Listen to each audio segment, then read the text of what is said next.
السلام علیکم ورحمۃ اللہ وبرکاتہ۔ الحمدللہ رب العالمین والصلاة والسلام علی رسولہ الامین، اما بعد۔ اعوذ باللہ من الشیطان الرجیم، بسم اللہ الرحمن الرحیم۔ یا ایہا الذین آمنوا لا تقدموا بین یدی اللہ ورسولہ واتقوا اللہ ان اللہ سمیع علیم۔ اللہ رب العالمین سورہ حجرات کی اس پہلی آیت میں ارشاد فرماتا ہے کہ اے ایمان والو، اللہ اور اس کے رسول سے آگے نہ بڑھو، یعنی اللہ اور اس کے رسول کی بات پر اپنی بات نہ لگاؤ۔ اگر اللہ کے نبی صلی اللہ علیہ وسلم چل رہے ہوں اپنی حیات میں، تب بھی ان سے آگے نہ بڑھو، اور آج وہ ہمارے درمیان نہیں ہیں، ان کی باتیں ہیں، ان کی سنتیں ہیں، ان کے احکامات ہیں، اللہ اور اس کے رسول کی طرف سے کوئی بات آ جائے تو اس بات سے اپنی بات کو نہ لڑاؤ، اس بات سے اپنی بات کو آگے نہ کرو۔ وہ جتنی بات کہہ دیں وہی اول و آخر سمجھو۔ میری ایک گزارش ہے، سوشل میڈیا پر بھی اور عام طور بھی ہمارے جو پڑھے لکھے لوگ جو دین کے نام پر کام کرتے ہیں، اللہ کا دین پھیلانے کا کام کرتے ہیں، علماء کرام ہیں یا علماء کرام جیسا کام کرتے ہیں دینی کام، ان سے گزارش یہ ہے کہ اس میں سے بہت سارے ایسے لوگ ہیں جو اپنا مسئلہ ثابت کرنے کے لیے قرآن و حدیث کا غلط سہارا لیتے ہیں۔ مقصد ان کا قرآن سے دلیل پیش کرنا نہیں ہوتا ہے، اصل ہم قرآن کو پڑھیں، اس سے جو مسئلہ سمجھ میں آئے وہ ہم اپنائیں، یہ ہونا چاہیے۔ لیکن ہمارا مقصد کیا بن گیا ہے؟ اصل ہم اپنا مدعا رکھتے ہیں پہلے کہ ہمارا مسئلہ یہ، اس کے بعد ہم دلیل ڈھونڈتے ہیں۔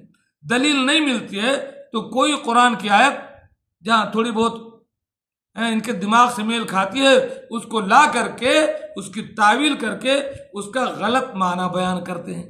مثال کے طور پر اللہ کے نبی صلی اللہ علیہ وسلم بشر ہیں یا نور ہیں؟ ان کے دماغ میں ایک بات گھس گئی کہ نہیں، بشر تو ہو نہیں سکتے، کیونکہ بشر تو صاحب کے اندر اتنی برائی ہے، اتنی کمزوری ہے۔ یہ نہیں سمجھ پائے کہ بشر ہی سب سے اعلیٰ ہے، اور نور جس سے فرشتے بیان کیے گئے، فرشتوں کو حکم ہوا تھا کہ بشر کو سجدہ کرے، بشر ہی سب سے اعلیٰ ہے۔ یہ نہیں، انہوں نے اپنے دماغ میں یہ سجایا کہ اللہ کے نبی نور ہیں۔ اب اللہ کے نبی صلی اللہ علیہ وسلم بشر ہیں، انسان ہیں، ہمارے جیسے انسان ہیں۔ یہ جتنی زندگی میں سارے ثبوت ان کو نظر نہیں آئے، بس قرآن کی آیت کہیں پڑھی کہ اللہ کی طرف سے واضح نور تمہارے پاس آ چکا ہے، تو واضح نور سے انہوں نے یہ سمجھ لیا کہ اللہ کے رسول صلی اللہ علیہ وسلم نور ہے۔ اگر مان بھی لیا جائے تو نور کا مطلب یہ ہو سکتا ہے کہ اللہ کے نبی صلی اللہ علیہ وسلم برائی کے اندھیرے میں نیکی کا نور تھے، شرک کے اندھیرے میں توحید کا نور تھے۔ اس سے بڑھ کر کے کوئی نور مراد نہیں ہے۔ قرآن نور ہے، اس کا مطلب یہ ہے کہ برائی کے اندھیرے میں، جھوٹ کے اندھیرے میں وہ سچائی کا نور پھیلاتا ہے۔ تو کہنے کا مطلب یہ ہے کہ اپنا مسئلہ لے کر کے قرآنی آیات سے آپ غلط استدلال کرتے ہیں، اللہ کے حضور پکڑے جائیں گے، بچیں گے نہیں۔ صاف طور پر اللہ تبارک و تعالی سورہ کہف کی آپ آخری آیت پڑھیں، اللہ تعالیٰ فرماتا ہے قل انما انا بشر مثلکم۔ ابھی ہمارے مسلم بھائی کہہ رہے تھے کہ لوگ اللہ کے نبی کو بشر مانے، ٹھیک ہے، لیکن اپنے جیسا کیوں مانتے ہیں؟ تو اپنے جیسا بھی قرآن نے کہہ دیا، قل انما انا بشر مثلکم۔ آپ کہہ دیجئے کہ میں بشر ہوں، صرف یہ نہیں کہ بشر ہوں، مثلکم تمہاری طرح بشر ہوں۔ بھائی فرق کیا ہے؟ یوحا الی انما الہکم الہ واحد، میرے پاس وحی آتی ہے کہ تمہارا معبود ایک معبود ہے۔ اللہ کے نبی صلی اللہ علیہ وسلم بشر ہیں، بشر کے اندر جتنی خوبیاں، جتنی کمیاں، جتنی ضروریات ہو سکتی ہیں، وہ سب اللہ کے نبی صلی اللہ علیہ وسلم کی تھی، اور خوبیوں میں تو اعلیٰ خوبی آپ کے پاس تھی۔ بشر کی جتنی ضروریات ہیں وہ سب آپ کے اندر تھی، ماں باپ سے پیدا ہونا، سونا کھانا، اپنی ضروریات میں دوسرے کا محتاج ہونا، اپنی زندگی میں کبھی فائدہ اٹھانا، کبھی آپ کا نقصان ہو جانا،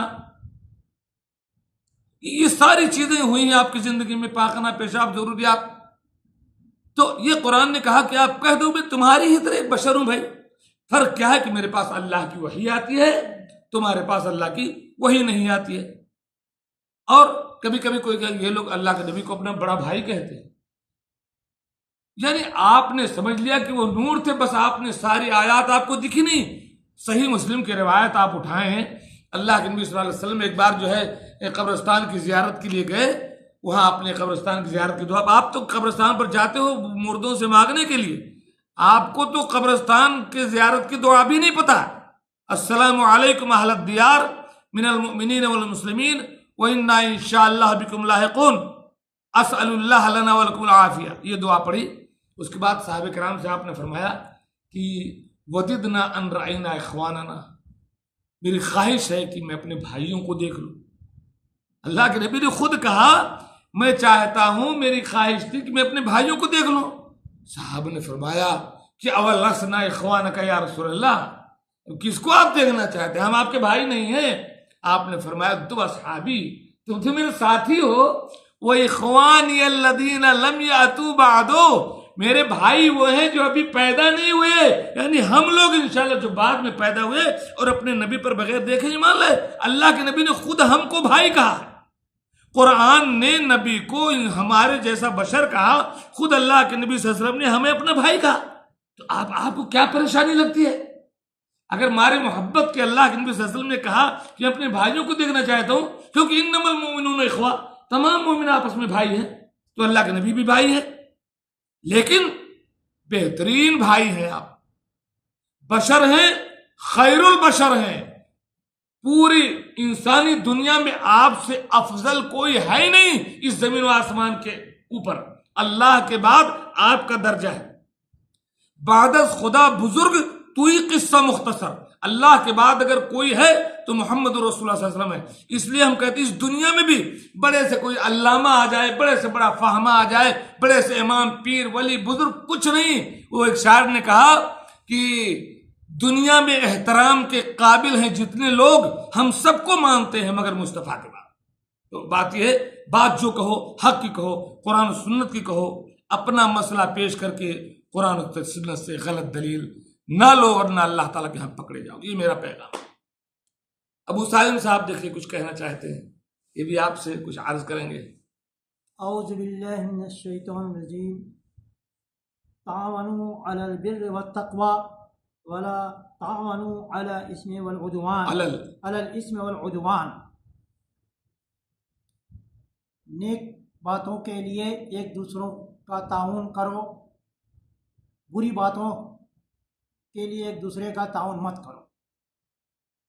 آج کل میڈیا میں، سوشل میڈیا سے تمام غلط باتیں، جیسے ناچ گانا کا لوگ تعاون کرتے ہیں، شرک بدعت اور شرک ہے، بدعت ہے، یہ سب چیز کا لوگ شیئر کرتے ہیں، اس کا تعاون کرتے ہیں، اور یہ بہت بڑا گناہ کا کام ہم لوگ کرتے ہیں۔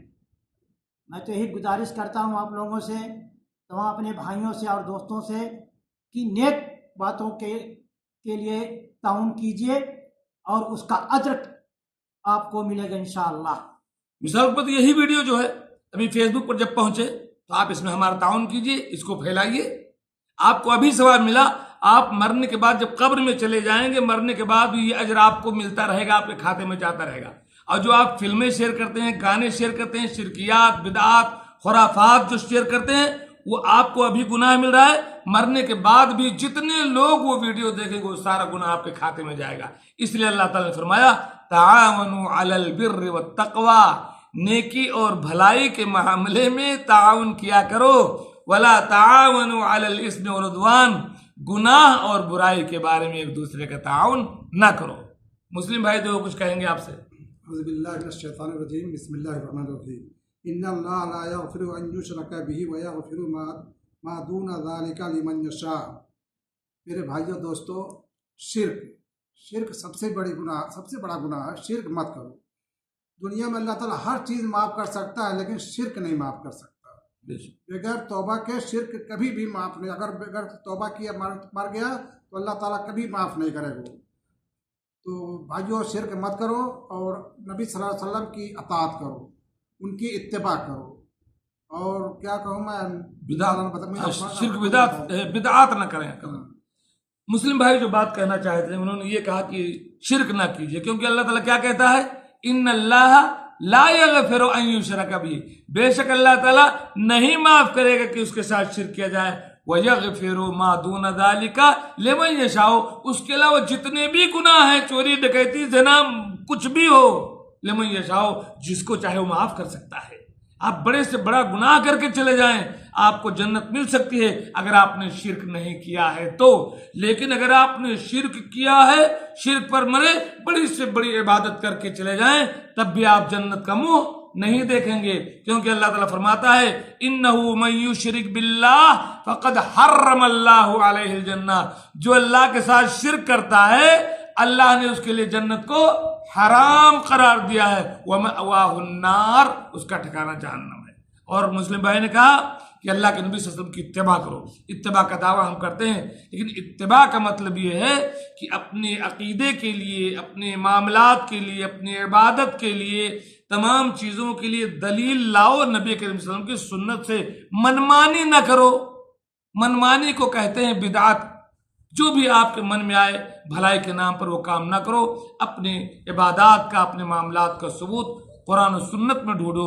اللہ کے نبی صلی اللہ علیہ وسلم نے ارشاد فرمایا کل امتی یدخلون الجنت الا من ابا، صحیح بخاری کی روایت ہے، میری پوری امت جنت میں جائے گی سوائے اس کے جو جنت میں جانے سے انکار کر دے۔ صحابہ نے کہا کہ یا رسول اللہ ومن یابا، میرے آقا بھلا جنت میں جانے سے کون انکار کرے گا؟ آپ نے فرمایا من اطاعنی دخل الجنہ، جو میری اطاعت کرے گا وہ جنت میں جائے گا، ومن عصانی فقد ابا، اور جو میری نافرمانی کرے گا، جو منمانی کرے گا، اس نے گویا کہ جنت میں جانے سے انکار کر دیا۔